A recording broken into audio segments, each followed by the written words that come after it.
What's going on, everybody? Welcome to episode 36 of the Culture 316 podcast. I'm one of your hosts and producers, Jordan Nahisi. And I am your co-host, Mo. How's everybody?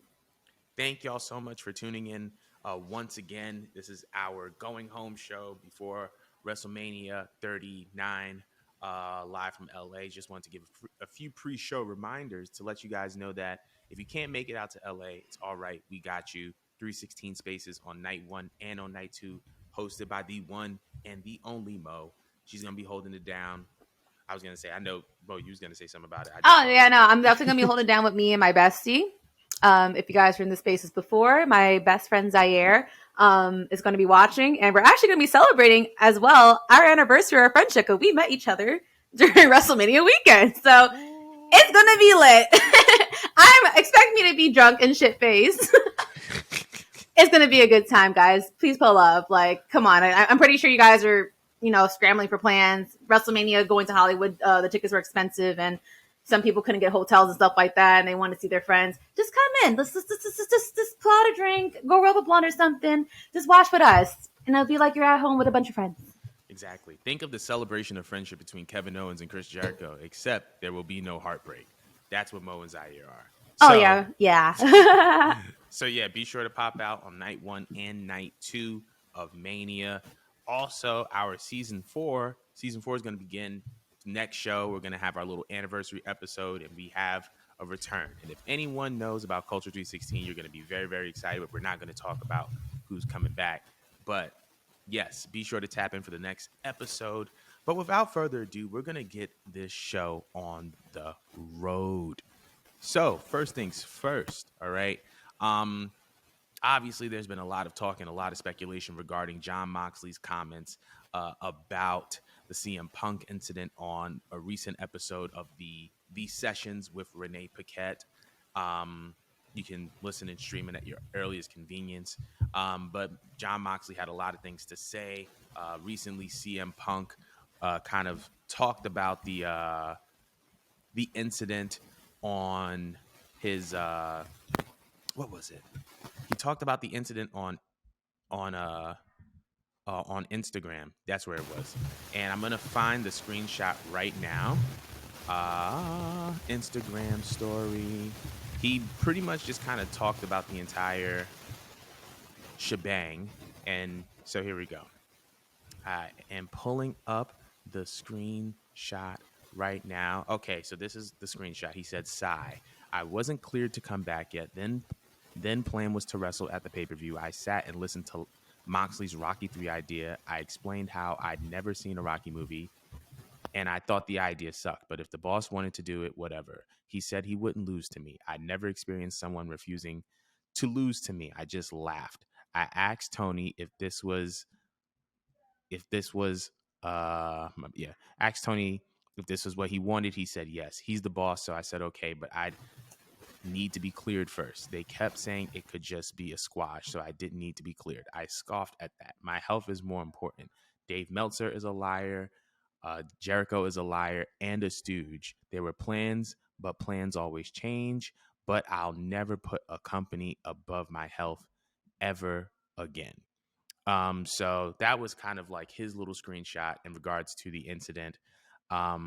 Then Jon Moxley appears on his podcast. Essentially, he was just talking about how he had, was essentially bending over backwards to make this work. Talked about how he was a free agent at the time of the feud. Talked about how he could have walked into SummerSlam with the AEW World Championship, which is nuts when you think about it.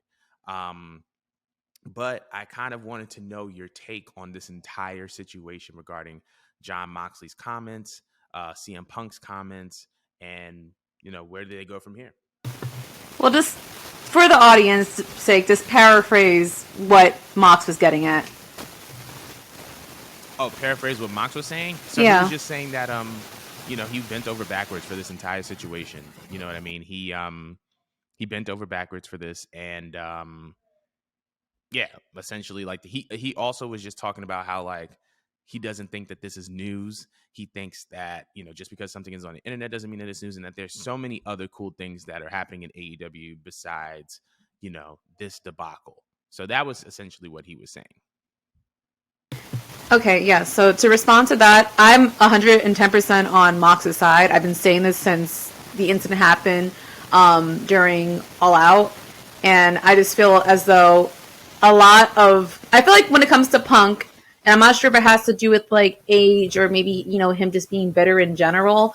I thought he would have like grown out of this, but I just feel as though he's very self-centered, and it's always about him, and he's it's always it's as if he has like a victim complex. And I didn't want to like say that, but I feel like he has a victim complex because I feel as though if things don't go his way, then it's everyone else's fault. And he wants to like play the world's smallest violin. And I really love Mox's response to all this because he's 110% correct. I feel as though when it comes to AEW, the show does have some stuff to offer, although it has its good nights and its bad nights. It's upsetting that for many months now, uh, the show really not that many people are like paying attention to what this show decided to put their purpose in about, and it's supposed to be like focused on the wrestling and the characters, and seeing talents that we always wanted to see win, and be booked properly. And I feel as though no one focuses on that stuff because we're kind of wrapped up in the drama because AEW had that streak of drama going on, and a lot of it being centered around Punk. And the thing that just gets me the most upset about Punk is, like I said, he's a veteran, and he was put to be in a title picture, which means there should be a certain standard. And the way that Daniel Bryan and Mox portray themselves, like they are definitely company men. They are the best representation that you would want for your company as far as leadership goes. Because yeah, his answer was perfect. He basically just moved out of the complete way of the drama and just said, hey, yeah, we're a wrestling company at the end of the day. We should be talking about the wrestling, not like the tea and the drama that's going into it. You know? He just mainly just said, like, yo, like, what are we doing here? What are we doing here at this point? We're grown ass men. We have jobs. Why are we not focusing on pushing our product and making our product the most dominant one in the industry? And I love that. I love that so much because that's what we should be focusing on as fans. I'm very much over CM Punk as a concept. I don't care if he comes back. I wouldn't be surprised if he comes back, but I don't care if he comes back at this point because he's, to me, not for good business. If he comes back, then yeah, ratings will spike for a little bit because people love controversy. Wrestling fans are pretty sick. Let's be honest. But I don't care to see that man back. I don't. I don't want to see him in a title match. If he feels like he's putting his body and his health at risk for this company, then stay over there with your wife. I don't care. Like I'm at a point where I don't care. I just want to like watch a good wrestling show and pay attention to that and have a good takeaway and be able to talk about it amongst you guys or my friends about how amazing of a pay-per-view that was. We shouldn't still be stuck on this situation. So Punk, I feel like he was just being messy that night and he wanted a little attention and he got what he wanted. But Mox just extinguished that shit out real quick. So good on him. What do you think, Jordan? I was going to say the same thing. I think that it says a lot about a man when he gets the spotlight and he chooses to shine. He chooses to shine it on other people, and I think that that's what Moxley did. He was also in that episode talking about the Bucks, and he was talking about how much he had respect for them, and he talked about Kenny Omega and the match that he had on the latest episode of Dynamite. He talked about Marina Shafir, which I didn't even expect him to talk about Marina Shafir, and it's just like it just goes to show you that he wants the company to do well, that he wants to, the company to succeed. He wants the product to be great, and he wants the focus to be on the product and not the drama, as you said earlier.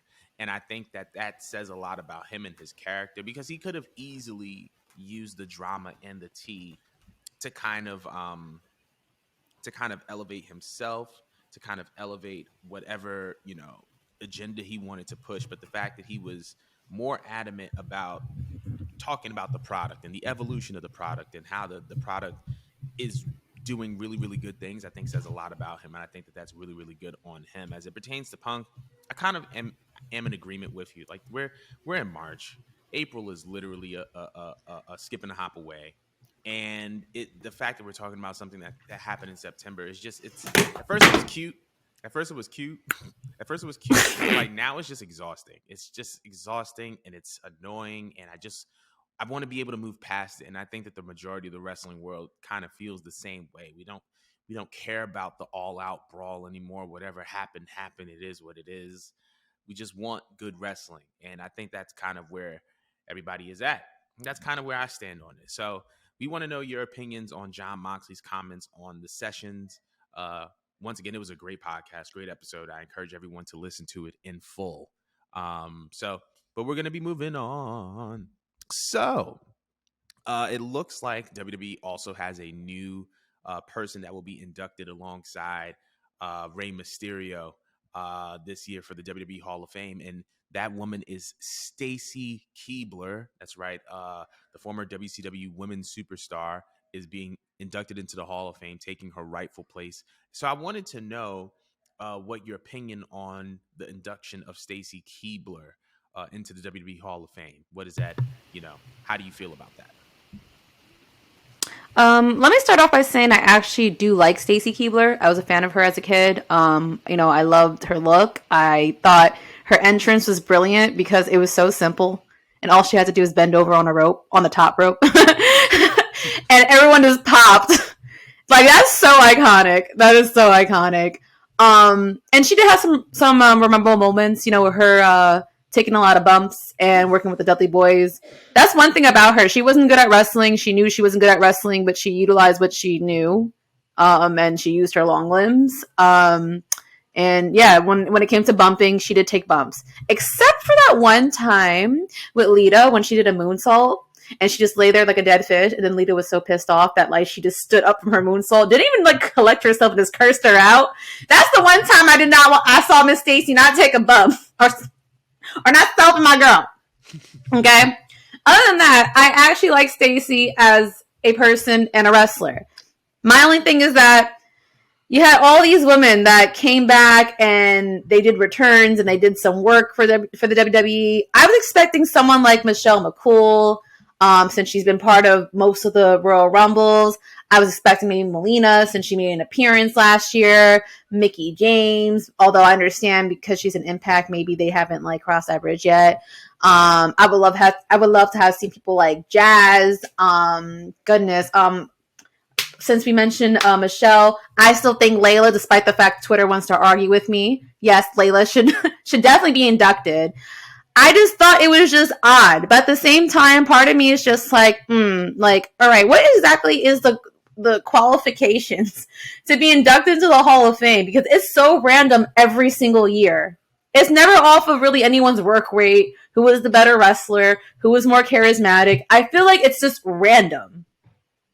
So that's why I'm I don't really agree with it, but at the same time, Tori Wilson was recently inducted, so I'm just okay, all right, yeah, or people like the Bella Twins was inducted, or you have people like Snoop Dogg thrown in there, you have celebrities thrown in there. It's what is exactly the qualifications to be chosen, and what makes you come in sooner or later than the next person? So it's hard for me to say that person does or does not deserve it entirely, but I just personally wouldn't have went with Stacy right away. Down the line, yeah, but I think there's a bunch of girls that are ahead of her. That's just my personal opinion. I'm not mad at it. I'm just oh, okay. I guess is what we're doing. But what do you think? Honestly, I'm not mad at it. I don't know. Like you said, I don't know the qualifications of what it takes to be a WWE Hall of Famer, how it is decided, when they are supposed to be quote unquote inducted. But if there is a trend that I've noticed is that it's usually in alignment with the city or where WrestleMania is taking place. That's been a common theme. Yeah, that makes sense. I remember when Stone Cold Steve Austin was inducted, and I think there was a WrestleMania in Texas. I think it was Dallas or something like that. Well, Stacy's from Boise, Idaho. Yeah. But at the same time, once again, it's a theme. That doesn't mean that it's necessarily the same for everybody. So I mean, usually that's a theme, but in all honesty, I don't know what the qualifications are. However, I believe that her induction is well deserved. I think that she has been a part of a lot of, moments. Obviously, she used to manage the Dudleys. She did take some bumps. Obviously, the most notorious one was the sickest RKO that I've ever seen in my entire life back in 04. That bump that was alone, nasty. That that she took enough bumps for But the 20 years. context made it more nasty. Exactly. Exactly. That was that to me that was alone. That alone did it That's a for me. crazy way to break up with somebody. Literally. Just and then just whoop. But I feel like it's well deserved. She was a part of a lot of moments in WWE history. I think that she deserves the Hall of Fame induction. Um, I don't know if there's anybody off the top of my head that I would have also inducted besides probably like a Mickey James or a Michelle McCool or a Layla, like you said. But I think obviously there's always more room, and we'll see what happens. I mean, but I do think that the Stacy Keebler induction is very much well deserved. Congratulations to her. And this is a nice little class that we got. It's a nice little ruthless aggression class. So I can't complain about that. But I have one more question I want to ask. Do you think that they please. should just start like inducting more females at a time instead of just doing one? You know what it is? I think that because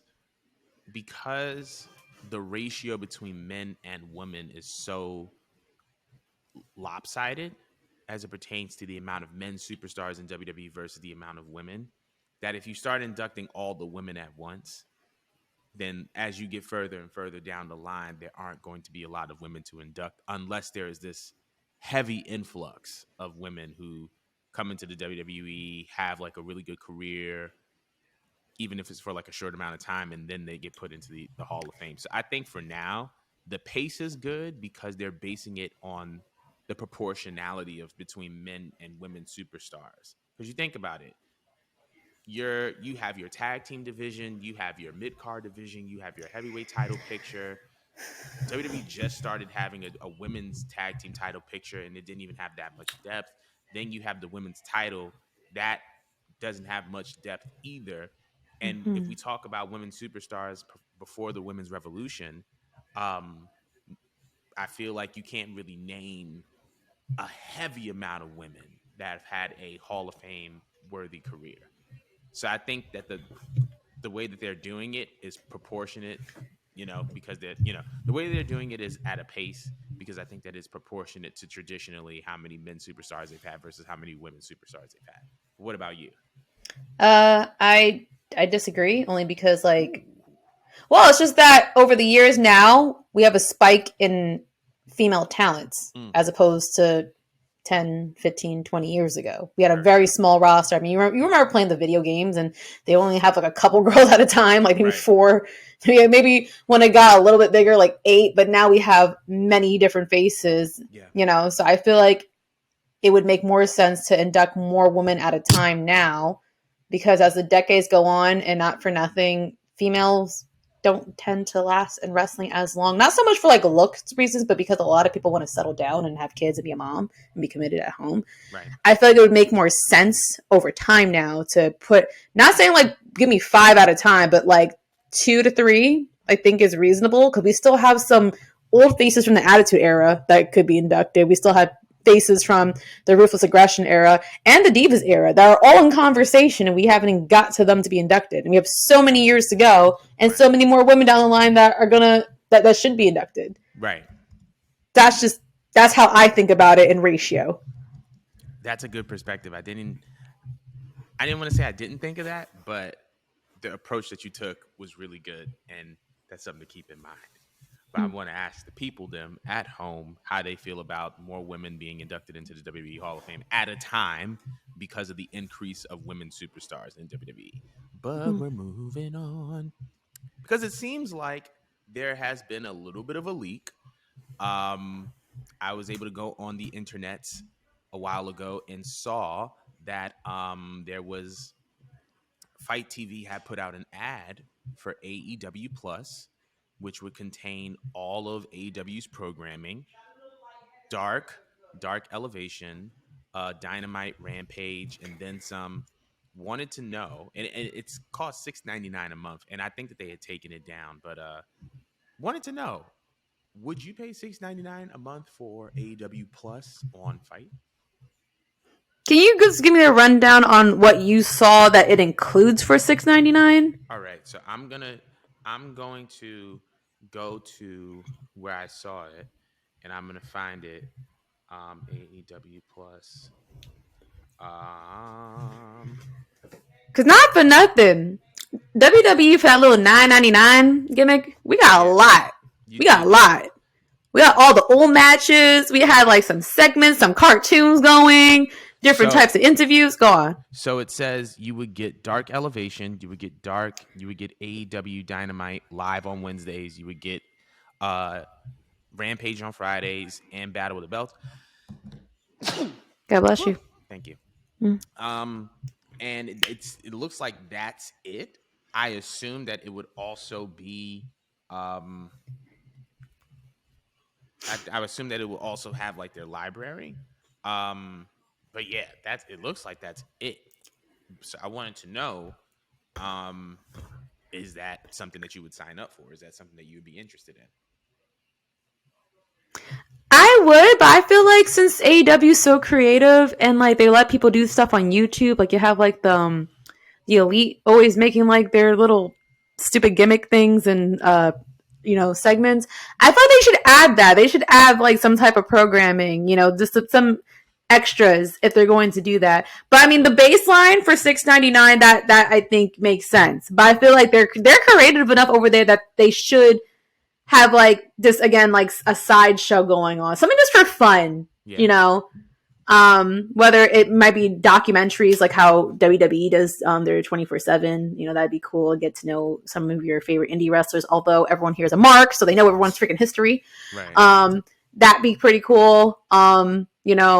Like it could be it could be like little segments or them just being themselves off camera and away from being wrestlers. Just little just tidbits I feel like would be cool if they did that. But honestly, for $6.99 for like all that you just mentioned, I think that's pretty reasonable. Would I get it? I don't know. I mean, listen. I could barely even pay for the pay-per-views. I still like streaming. Right. I'm getting dragged for this, but I still stream for my pay-per-views. So I feel like I'm just lying to y'all if I say I'm gonna drop that little $6.99, even though I feel like it makes sense. Right. But I know someone else out there will pay that little $6.99. Right. Yeah, I do too. So I can't even get mad. So go on. I was gonna say, I think $6.99 is fair, and I think that it would really, really seal the deal if all the content from AEW's library was to be available as well. Because you think about it, they got a lot of content over the past 3 to 4 years between Rampage and Dynamite and their Battle with the Belt specials and um, stuff like that. Obviously, Honor Club has become its own thing, so I don't think they have access to the Ring of Honor library. But I think $6.99 is fair. And once again, like I clicked the link, and like it was like, oh, this page is expired or something along those lines. So this may not even be like a reality, but it apparently it's out there. It's been in the universe. It's something that was at one point concrete. Um, but I honestly think that $6.99 is a very, very fair price for all the content that you would get from AEW, especially with Dark and Dark Elevation. Like people be sleeping on Dark because Dark is tough. Dark has great matches. Dark has really, really good matches, and I feel like a lot of people don't take it as seriously as they should because of like the fact that it's on YouTube. But never mind. But I think that $6.99 is a fair price to pay for an AEW Plus subscription. But I do want to know what everybody else feels like. How do you feel about AEW Plus on Fight TV for $6.99 a month? If it's a real thing, if it is, if it's something that you'd be interested in, just let us know in the comments below. But we're gonna move on because it's predictions time. So it's WrestleMania weekend. Obviously, we have a bunch of shows. You have Super Card of Honor, but you have Super Card of Honor. You have Raw, SmackDown, Hall of Fame, NXT, WrestleMania. But we're just gonna be doing predictions for 2 shows because we ain't got time for all that. So we're gonna start with NXT Stand and Deliver. And when I'm looking at this match, when I'm looking at this card, I'm like, wow, this is a really stacked card. 7 matches. 7 matches. They'll be taking place at the Staples Center or the Crypto.com arena, I should say. And I think it's going to be a good one. We're going to start from the bottom of the of the card. So we got in a 8-person mixed tag team match. We have Chase University, which is Andre Chase, Duke Hudson, Thea Hale, and Tyler Bate versus Schism, Joe Gacy, Jagger Reed, Rip Fowler, and Ava Rain. An added stipulation is that whoever wins this match takes control of Chase University. So if Chase University wins, Chase University stays in control of Chase University. If the Schism win, then the Schism gets control of Chase University. So I wanted to know, who do you believe is going to win this match? I'll be honest. I've been paying attention to some parts of NXT, so I haven't kept up with Schism. Like, I liked Chase University. The last time I saw Schism, I thought they were interesting, and then they became pretty stale to me pretty fast. Um, has there been any interesting character development with them, and any interesting development with Ava? Well, there's been some. I've noticed, obviously, like, guys are getting better with their promos and things of that nature, but I feel like part of the big arc in this storyline has been Duke Hudson. Obviously, he was the one who was a very, very serious character, who ended up joining the group and kind of converting into this fun character. He was the one that recommended the match, and that could arguably be something that is a big, big, big factor in this, because he could end up leaving the group. So I think, has there been character development in general? Yes, but in this particular context, it's about Andre Chase. So I mean, because I'm going to be biased anyways and go with Chase University. I actually like them. They grew on me over time, and I love his character. I mean, I find like the people in his group annoying as shit, but I really like Andre's character because it's just so unique to me. Yeah. So I'm gonna be biased and I'm gonna choose them. But I wouldn't be surprised because The Rock's daughter's in here, so I'm like, why would they give her first L during WrestleMania weekend? So, right. What do you think? Well, on the flip side, losing does build character. Losing can fuel the fire, and I also feel like, it could lead to something more. But in this particular context, I'm going to have to agree with you. I believe that Chase University is going to win this match. I believe that Andre Chase and Duke Hudson are a very, very fun tandem. So, we'll see what happens with that. But I think that Chase University is going to win. But on to the next match, we have a triple threat tag team match for the NXT Tag Team Championships, where we have Gallus, the champions, versus the Creed brothers, versus the D'Angelo family. So I wanted to know, who did you have in this match? I like the D'Angelo family. I'm going to go with them. I'm going to do the same. I'm going to go with the D'Angelo family. I feel like they're kind of like the odd team out, and Tony D'Angelo has been one of the best developed characters since NXT 2.0 became a thing, and I feel like it's time to put some gold on him. Plus, I feel like Gallus and the Creed brothers, I feel like, can move up to the main roster, but that's just my opinion. But moving on from that, we have and I'm very excited about this. We have a fatal 5-way match for the NXT North American Championship. We have Wesley versus Dragon Lee versus JD McDonough versus Ilya Dragunov versus Axiom. Who do you have in this match? That's hard. That is, right? Because there's 3 names that I like. I like Axiom off of I think he was in not War Games, the Survivor freaking thing, and I think I actually didn't mind him then. I always love Wesley. I'm a big fan of Wesley. I like JD McDonovan, to be honest, too. That's hard. This is really hard. It is. It's almost I almost don't want to choose. I don't think Wesley's gonna retain.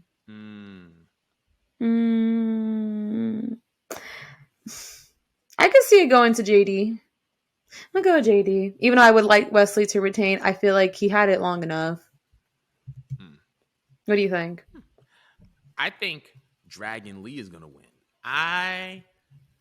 Dragon Lee has been, and it's interesting, Dragon Lee has been one of the most teased characters since he's signed with NXT. Um, and I think that, obviously it's a fatal 5-way. So I don't think that it's like an elimination style base match. So I don't think that he can eat the pin. But I think another thing is just that him winning this match would elevate him and kind of cement him as one of the top guys in the company, which is what I think that Dragon Lee is. I think Dragon Lee is one of the best in NXT. Plus, Wesley does not have to lose clean in order to lose his title, and there can be some development for him to win it back. But Hmm. I mean, you're in LA. Dragon Lee obviously has roots there. Ring of Honor crowd is going to love him heavily. Obviously, I believe he's had some matches in PWG. So I feel like Dragon Lee would just be the obvious choice and the obvious winner here. So I'm gonna go with him. Uh, That's fair. That's the, fair. the next match is a tag team match for the NXT Women's Tag Team Championships. We have Fallon Henley versus Kiana James, who are the Hmm. champions, versus Alba Fire and Isla Dawn. So who do you have in this? Retain. It's a Retain? retain. I think. Yeah. So I, on the contrary, believe that they're going to lose. I believe that Alba Fire and Isla Dawn are going to win. One, because Alba Fire is probably as hot as she's ever been because of her heel turn and her allegiance with Isla Dawn. I also do believe that the conflict in that whole Kiana James Fallon Henley thing is going to boil over, because the storyline is that Kiana James is cheating on uh, the one of the Brooks brothers that she's dating on screen. Obviously, Fallon is like a sister to both of those guys, and Fallon wants to tell the guy that Kiana's cheating, but obviously they're in this tag team. But I feel like this conflict is going to boil over and is going to lead to a conflict between Kiana and Fallon. So I'm going to go Hmm. with Alba and Isla. So that's my pick for them. Now, moving on to the ladder match. I think it's just a 6-way, or is it a 5? I think it's a 6-way ladder match for the NXT Women's Championship. We have Indy Hartwell versus, I don't even know how to pronounce her name, Lyra Valkyria? I don't know. Versus Tiffany Stratton versus Gigi Dolan versus Zoe Stark versus Roxanne Perez. Who do we have? That's where this promo from yesterday came from. That was just annoying to look Right. at. Did you see that promo with her and Shawn Michaels where she basically kind of like begged to Yes. be, To be a and part it of the just, match. yeah, it was very controversial and I didn't really like it. I don't think that's how a champion should be booked. But then some people were saying like, oh, it's part of the storyline that the Yeah. only reason why she was out because of her injury, so she had to beg Yeah. to be back in it. I'm like, I don't know why, but it just bothered me for her character. I didn't like that. Anyways, to answer your question, I don't see Gigi winning anything. I feel like she's just there for filler. Mm. Um, Zoe Stark, I roll. I mean, I like her, but I'm not in love with her. Despite the fact she's MAGA, I actually really enjoy Tiffany Stratton, but Mm. I don't perceive her getting the belt. Indy Hartwell has been on a losing streak, right? I seen her Yeah. have like a mental breakdown. Yeah. Essentially. I mean, I could see them giving it to her because I don't personally like Indy Hartwell. I find her to be obnoxious in every sense of the word, but I feel like they love her back there. Like, I feel like they love her for some reason. So I feel like it would make sense that they would give it to her, but I'm also not surprised considering that they put Roxanne in there that they're going to make her keep the belt. So I'm going to say Roxanne just off of the way they put that really weird segment because you could have just left her out. You really could have just left her out. Right. But it was cringe and they forced it down our throats, which leads me to think that they want Roxanne. So I'm going to go Roxanne. So that's a good pick. I'm gonna go Roxanne as well. Just Mm-hmm. because since her kind of like fainting in the middle of the ring after that Miko Satomura incident, I think that they're trying to continue to build her as this ultimate underdog. Um, and I feel like having her essentially have her surrender the title because of injury to regain it in a ladder match with 5 other women is Mm-hmm. only going to do right by her. I also feel like there's other variables in this match. I feel like JC Jane is going to interfere and get in the way of Gigi. I feel like who are the other participants, because there's so much that's happening. So I feel like Indy and Zoe are going to go at it. I feel like Gigi's going to have an interference. I feel like Tiffany Stratton's going to be close, but I think that is going to be ultimately Roxanne. So I think that there's going to be multiple factors in this match that are actually going to lead to other stories in the women's division. But for the retaining purposes, I got Roxanne. But moving on to the next match, we have Johnny Gargano versus Grayson Waller in an unsanctioned match. Who do you have in this and why? Did you skip over one? No, well, I did, but I'm leaving that for last because that's the Oh, okay. All right. I was just following your lead. All right. Johnny, why are you back on? Why is he? I thought he was on the main roster and he was doing something there. Why is he back down here? Probably to do a favor to put Grayson over. He's been doing that for so many years. Why? We don't need him to put over any more people. We need him to get himself over on the main roster. I understand NXT is his home, but this is unnecessary as hell. Like, it probably is going to be a great match. I don't put it past Johnny for that, but it's like, I feel like he can't. That like NXT is his glass ceiling if they keep doing this. Like, let him grow over there. We enjoy Johnny long enough. Just put him over there. That being said, I mean, yeah, it's going to be obvious as Grayson Waller. I feel like if Johnny Gargano wins, like, the internet's going to fucking implode. Mm-hmm. And I personally don't care to see Johnny win. I want him to be used over there. You know, even if he does annoy me sometimes with his same face, he's a great wrestler. And I feel like he could be part of more interesting storylines over there. He probably should have been on the WrestleMania card if they used him properly throughout the year and not stick him in random spots to put other people over.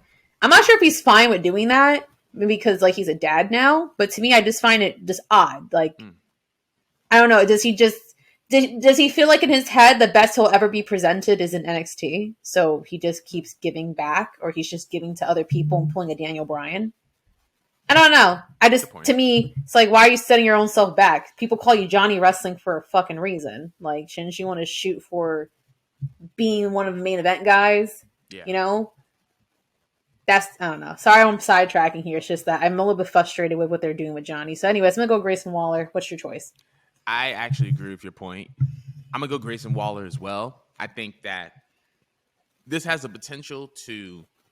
I feel like this is a thing for two reasons. One, because of how Grayson Waller versus Braun Breaker ended, they needed something that was going to keep Grayson Waller in the main event picture while NXT worked on Braun Breaker and Carmelo Hayes. I feel like if Grayson were to work with anybody else, it almost would have been like he got sent to the back of the line. But Johnny Gargano is easily one of the best superstars in the history of NXT. Plus, because main roster fans are different from NXT fans, even if he were to lose this match, it's not like the people that are fans of the WWE product of the main roster are going to really be mad or frustrated about it. Plus, I think that there are some layers to this match. One, this being Stand and Deliver, which is essentially an NXT takeover, Johnny takeover. Then on top of that, you have the fact that this is an unsanctioned match. And Johnny is known for these unsanctioned matches during WrestleMania weekend. We can go back to New Orleans versus Ciampa. And so you have that layer to it. And so now if he were to lose in this match, you're beating one of the best in the history of the brand at their own game. That automatically solidifies you as a top guy, even without the belt. So I think that there's reasons for it, and I understand those reasons, and I'm not necessarily mad at it because I think that Grayson Waller's too talented to be having a match with anyone else but Johnny Gargano. So, but I am going to go with Grayson Waller on this one. And for the final match, we have Braun Breaker versus Carmelo Hayes for the NXT Championship. Who do you have?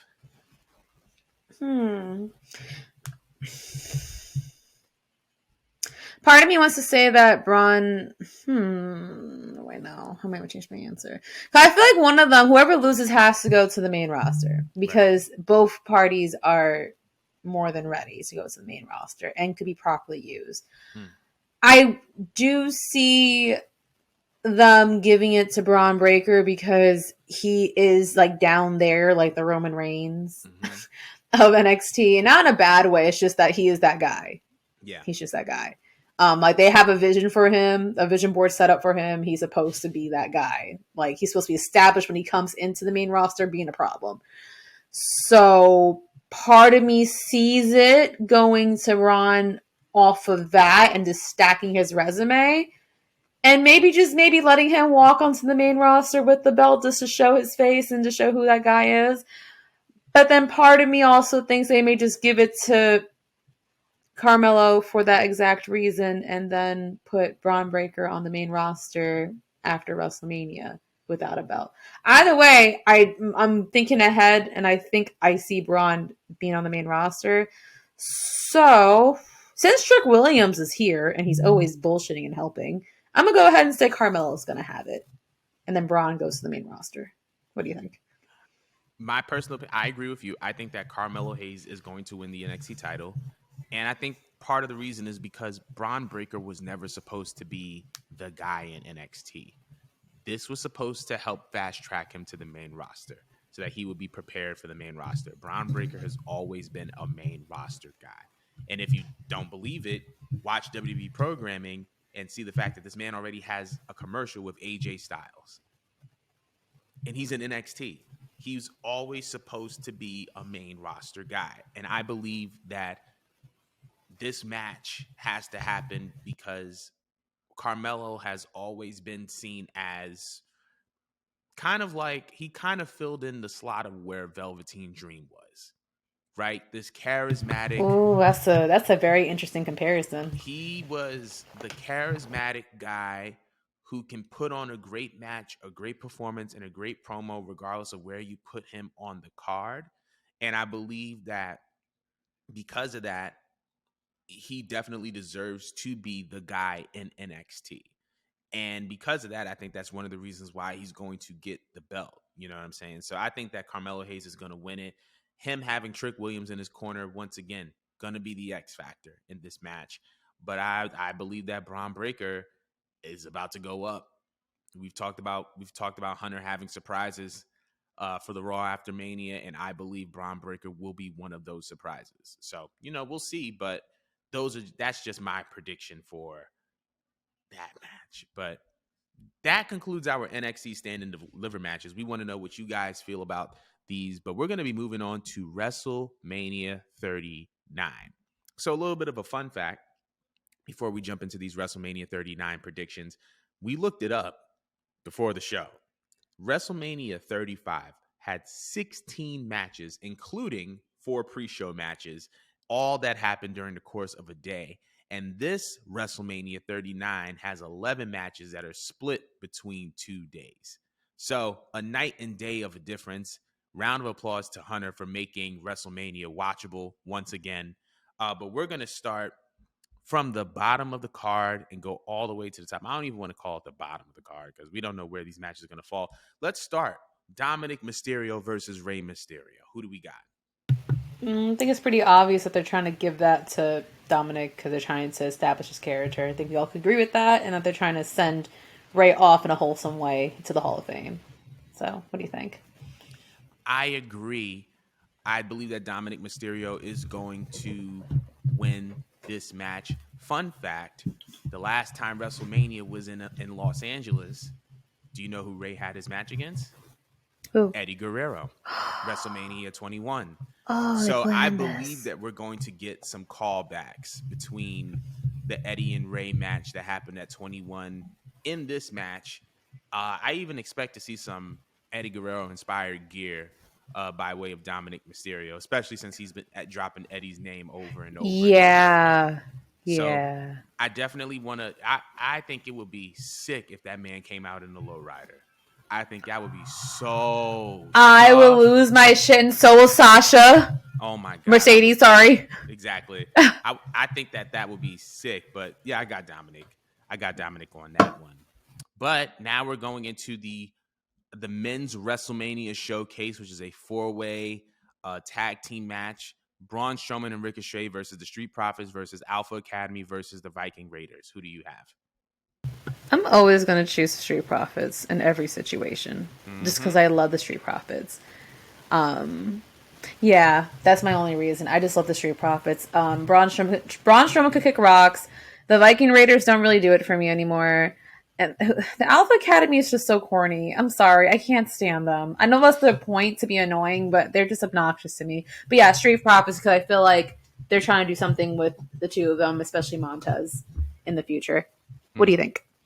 I believe that the Street Profits are also going to win. I'm also, normally we get on matches where it doesn't look like they have like any meaning, but I think that this is a good little showcase because I feel like there's certain guys, while they may not fit into a championship picture at the time, they are too talented to be left off of the card.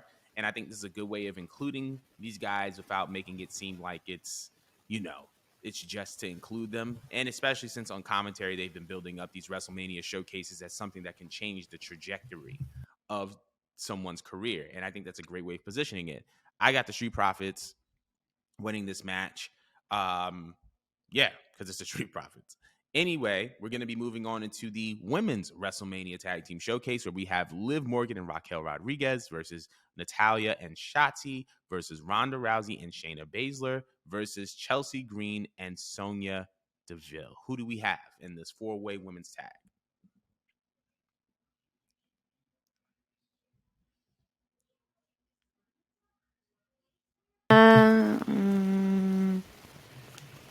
Well, definitely not Italian Shotzi. That's out of the question. Liv Morgan and Raquel. Shayna and Ronda. Chelsea Green and Sonya. I don't see Chelsea Green and Sonya doing anything of importance. I don't see Natalya and Shotzi getting anything. Liv Morgan already had. This is for a title? No. It's just a showcase. Just for fun. Oh, if it's just for fun. I could see them giving it to Ronda and Shayna. I could see them giving it to Ronda and Shayna. I feel like Triple H likes Ronda. Yeah. And Shayna. But I could see a pairing going on over there. But I feel like they're probably going to give it to them. I can't see any reason to put anyone else over unless you're trying to showcase Chelsea Green, which I don't see them doing anything serious with her anytime soon. So I'm going to go with Ronda and Shayna. What do you think? I second that. I think that we're gonna see Ronda and Shayna win, mostly because I feel like they're gonna go after the tag team titles next. So yeah, Ronda and Shayna. I think that's the match. I think that's gonna be the winners. Now we're moving on to the triple threat Intercontinental Championship match between Gunther, Sheamus, and Drew McIntyre. Who do we have? Gunther, Sheamus, and Drew McIntyre.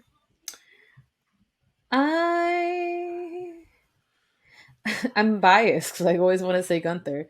And I always feel like when it comes to Sheamus at this point in his career, he's like a filler.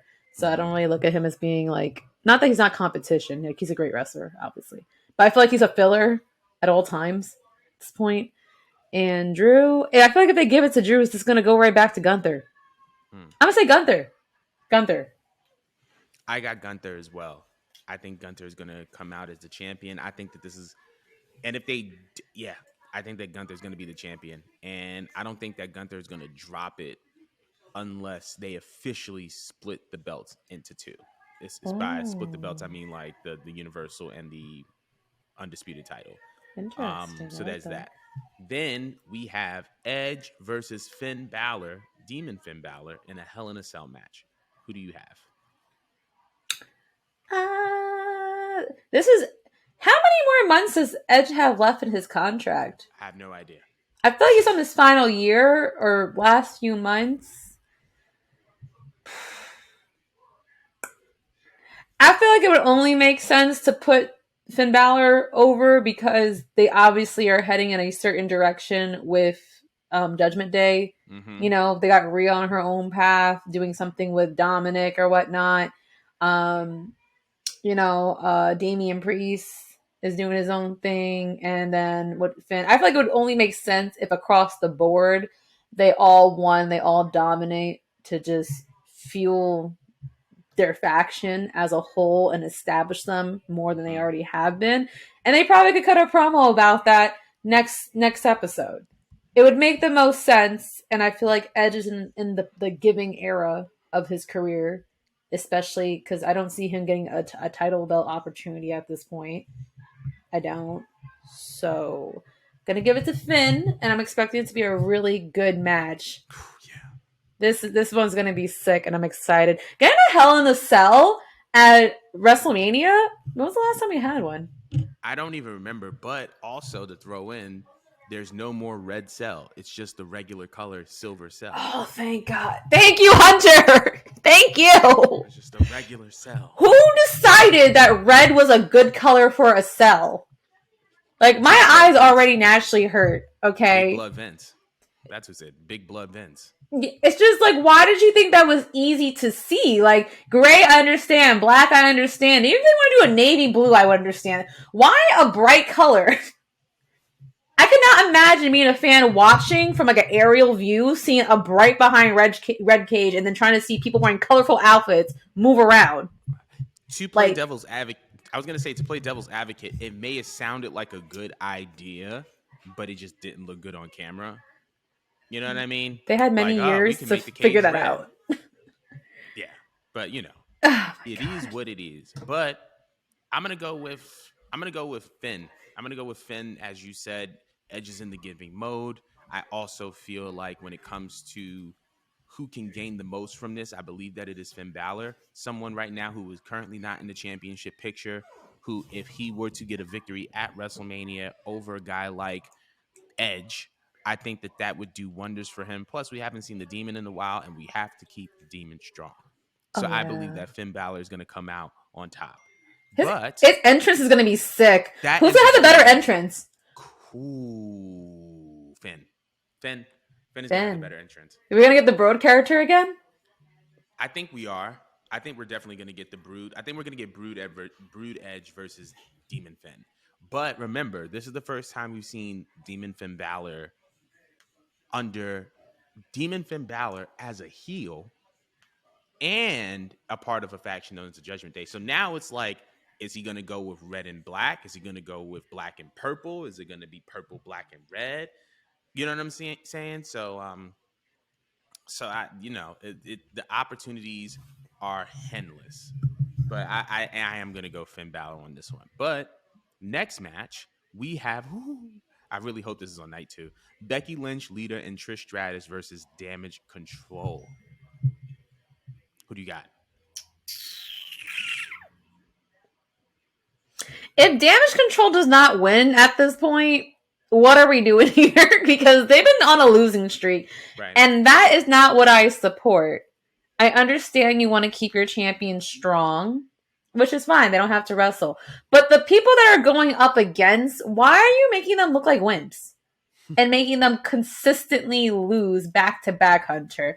And again, this is like a faction that's still fairly new that has not hit a year. I have a huge problem with that. Because I don't take this faction seriously. They've been so watered down, especially Dakota Kai and Io, and it's really strange because Becky's promo was very spot on. When she dragged them on Monday, talking about how important Io Sky was back in NXT and how important Dakota Kai was over there, and now they're just lackeys behind Bayley. I didn't think about it until she said it. I was like, "Whoa, no!" She was spitting. She was like, for real, like it really was. Like I was like, and I'm not sure if she got cleared to say that. I'm not sure if she was taking a jab at Triple H, but she said that, and I was just like, "Damn!" And on top of that, they're losing. So I just feel like if they don't win, this faction needs to be disbanded immediately. But I don't foresee Becky or Lita holding this belt much longer. It'd be cool if they kept it up, but I think it's just a give back match just to try to establish Damage Control, but also just give it to Bayley because, Bayley's like the biggest mark of all and she gets to wrestle across her heroes. So I feel like the girls are there to have fun. They're probably not looking into it as seriously as I am. So Damage Control has to go over. I actually agree with you. I think that not only does Damage Control have to go over, but they will go over. Um, I believe that the reason why they've been put on this losing streak is so that they can come out with a different fire at Mania. Because you think about it like this is a non-title match, which means that regardless of who loses, no one's going to be the champion again. And regardless of who loses or wins, there's still going to be a challenge for the titles. Even if Damage Control loses, Lita and Becky are going to eventually want new challenges for those titles. You know what I'm saying? So I feel like Damage Control is going to win, and that's going to fuel them to regain the gold back. And I think it's also going to be fuel for Bayley to get some gold as well. So we'll see about that. But I do think that Damage Control is going to go over. They need to go over, and they will go over. So I got Damage Control. That is hilarious. A Damage. I got Damage Control. But speaking of women, we have the Raw Women's Championship, Bianca Belair versus Asuka. Who do we have? Ooh. Does Binky go down finally? Or do we get the beginning of Kana?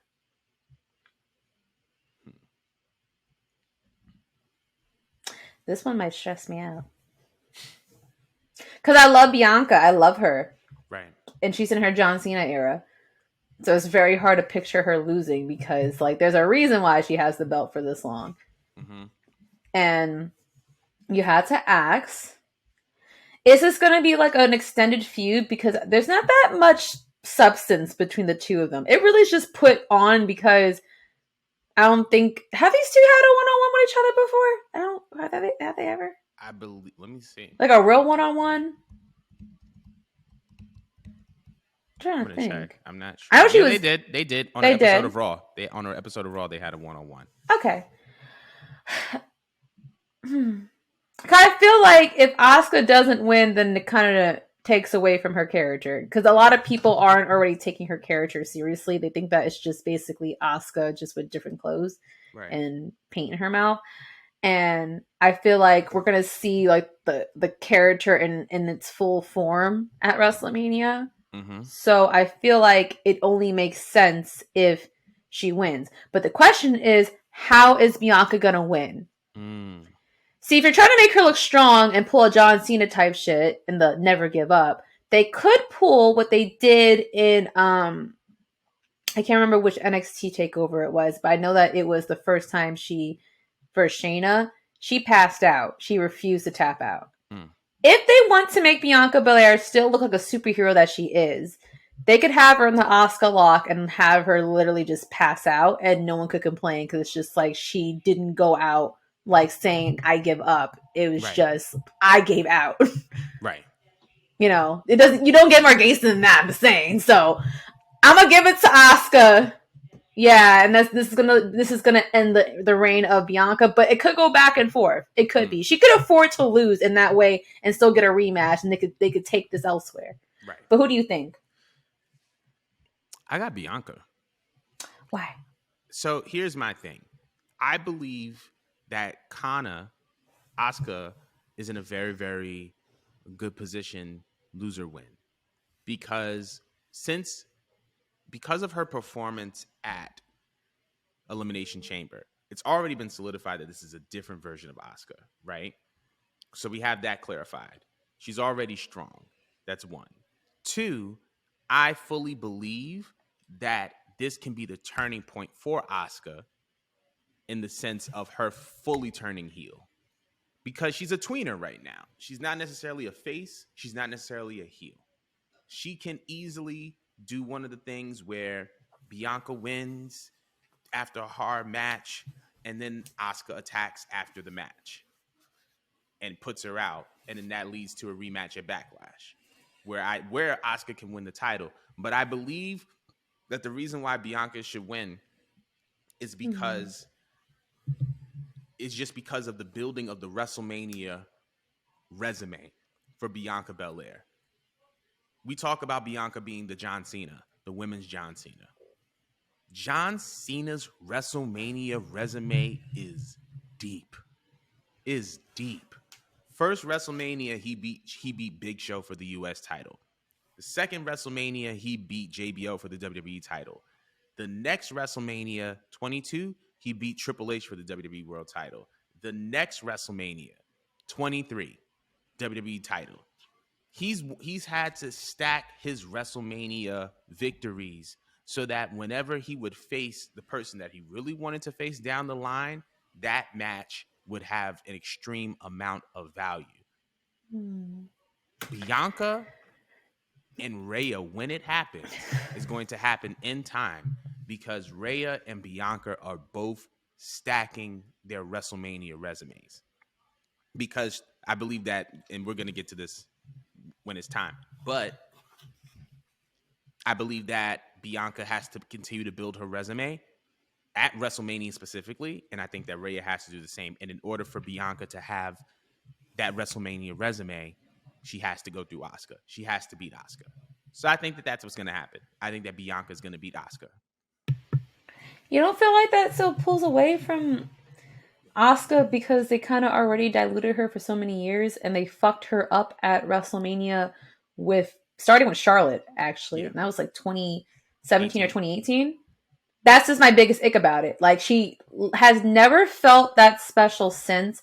And I still don't think she felt as special even when she was going back and forth with Sasha and Bayley. I mean, they did boost her up a little bit, but right. She had a mystique about her. When she came out of NXT, oh my God. Yes. And it fizzled out when they gave it to Charlotte. When they didn't have to. That streak could have went on for a whole other year. And then that could have been like something that was, cemented Asuka. For the person that were to beat her streak, for it to mean that much more. My frustration is that we still haven't fully recovered from that. I don't think it's a title belt necessarily that's going to recover her. It's more so I want that mystique back, and I feel like that was the whole point of bringing back Kana. So I feel like since people are already they aren't believing in her right now, I feel like if she loses now, then we're just not going to care. I already feel like Asuka, in my eyes, I put her up there with the 4 horsewomen and stuff like that. I think she's a legend in her own right. But to most casual people that were only exposed to Asuka based off of her main roster run, she is as regular as everyone else. That's why I don't want her to lose. I feel like she needs to win fairly, and it's gonna piss off a lot of people, but I feel like it would just make sense. It's a sacrifice that I think we need to make. I feel like Bianca could afford to lose at this point if she passes out, and maybe down the line get her belt back. But you could still have Rhea versus Bianca at any given time. It's not like we haven't seen it before. You could literally have it again. It would only make Bianca look better, since I feel like we're at a point where I love seeing her win. Don't get me wrong, but like, you expect her to win. Yeah. It's nice to see a babyface chase again. It's nice. She could afford to chase back her belt, and it wouldn't hurt Asuka down the line if she pulls something crazy out of her ass, because she's brawling and everything. Like, they could have some type of no DQ match or some stipulation match, for her to win. That's what I think. But we can agree to disagree. I agree to disagree, because I have a whole, you know what it is? I think for me, in my perspective, because this version of Asuka is so new, that now it's about giving her the identity that she deserves and rebuilding her in a way to make people care. I don't think the WrestleMania win is going to make people care. I think that her becoming a complete, violent, harsh villain is what's going to make people care. And that's the reason why I think that Bianca's going to lose and then Asuka's going to attack after the match. Because I believe that that's going to make more of a statement of who Asuka is than her winning. Because if she wins, like that. If she wins, right? If she wins, unless she has a very, very... this version of Asuka can't have a dirty win. It has to be a very, very clean win in order to assure her that she's dominant, right? And that's going to weaken Bianca. But if Bianca wins and then Asuka turns, now the respect is out the window. right? Now the respect is out the window. That can lead to another match at Backlash. That can also help solidify Asuka in her new identity even more. Because Asuka was always considered violent. Asuka was always considered hard, but she was never considered bad. She was never considered a villain. And everything about her screams villain, but it's just the fact that she's going up against Bianca and she hasn't really done anything towards Bianca that keeps her as a face. That's so that's true. my What if she opinion. jumps her and she cuts her hair a little bit? Not the whole point, so she just cuts her hair a little bit. Bianca? Yeah, that'd be that would be tough. That would piss off. That would be such good shit if she jumps her after her win, knocks her out, and then like she has that clown smile on her face and she just starts slowly cutting. You remember that, like, you ever watched Courage the Cowardly Dog, where they had that one creepy guy that was into hair and was shaving Courage or whatnot? Have her have that creepy ass smile, her grin on her face, and just slowly start like snipping. Not all of it, just like a third of it. But you see how that would solidify her more than a win? That would be cool. They need to do some sick shit. Like something that would really piss us off and have us just like yelling on Twitter and yelling on the internet and stuff like that. And have the crowd booing her out the window. We need an ultimate heel. Maybe that's what we're missing. We're missing an ultimate heel. And I think Asuka can be that. We're going to move on to the next. Sorry. There's four more matches. All right. SmackDown Women's Championship. Charlotte Flair versus Rhea Ripley. Who do you have? Charlotte Flair, Rhea Ripley. Rhea Ripley has to. Like, you owe her. You owe her from, I forgot which WrestleMania, 36, 37 or whatnot. When they robbed her in the Vegeta outfit. Rhea! Yeah. You owe her a win! Sorry. Go on. I agree. I think that Rhea Ripley's going to win. This kind of builds off of what I was saying with Bianca, building that WrestleMania resume. For Rhea, that translates into getting her redemption, getting her lick back. So I think she's going to get her lick back on Charlotte, and she's going to win. So that's that. The next match is Austin Theory versus John Cena, U.S. title. Who do we have? I know who's going to go over, but I'm still going to say John Cena because I'm a John Cena fan until I die, until I die. I'm going to go Austin Theory. I'm going to go Austin. Even though I would like John Cena to win, I think that Austin Theory winning would give him so much heat. And I think that would play into who he is as a heel. So I'm going to go Austin Theory with this one. They're lucky I'm out in the arena because I would definitely ran out and jumped him. Like, how dare you jump my father with a ball spot? How dare you? How dare you?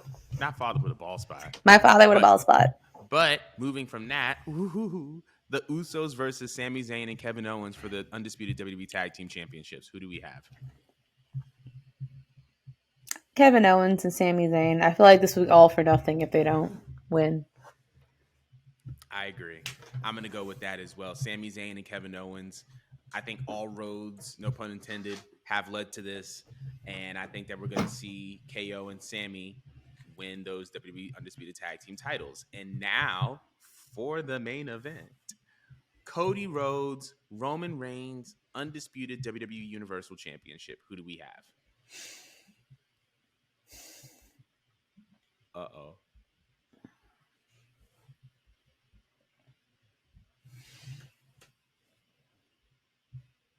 It's kind of hard. I see you pondering. I'm only pondering because I just said that Kevin Owens and Sami Zayn get the gold. I feel as though in my heart, I want Cody to win. But I feel like to have the bloodline completely lose everything in one night, I don't see Triple H ever booking that. That's interesting. I don't see it. Because then, like, what do you do? What do you do next Monday? What does Roman and the Usos say? I feel like Roman needs someone to yell at and blame. I know. So someone has to retain on their end and someone has to lose on their end and someone needs to get fired. I got it. Well, I want to hear your take though. Cody's going to win. That's first things first. Cody Rhodes is going to win. Who's the person to blame? Jey Uso. Oh. because now nobody has championships. Jay eats the pin during the match. There's so many ways you can go about this. Jay could eat the pin during the match. Jay can try to set up a distraction that doesn't go well. Jay can do something that inadvertently leads to Jimmy getting pinned. Then for the main event, Jay and Jimmy could be coming out. Jay may not do something. And now the person to blame is Jay. And then now that puts Jay against Roman, and they can start building a feud. So non-title feud. Non-title feud, exactly. But it's still Roman Reigns.